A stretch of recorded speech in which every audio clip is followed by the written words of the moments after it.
Today I'm going to be reviewing Javvy's caramel iced coffee protein drink. You get 20 servings in each bag. You get 80 milligrams of caffeine for each serving.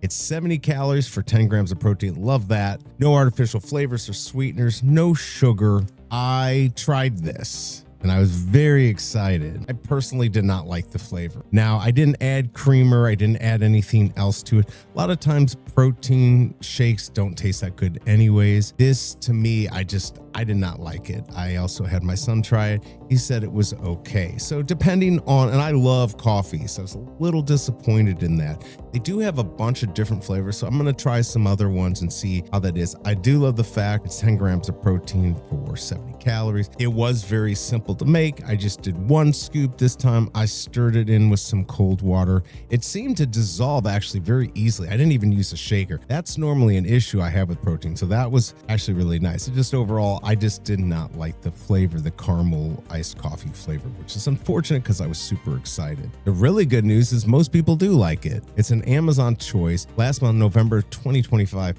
over 10,000 of these were bought. So people are definitely liking it. So check it out. I hope this review helps, and I'll see you next time.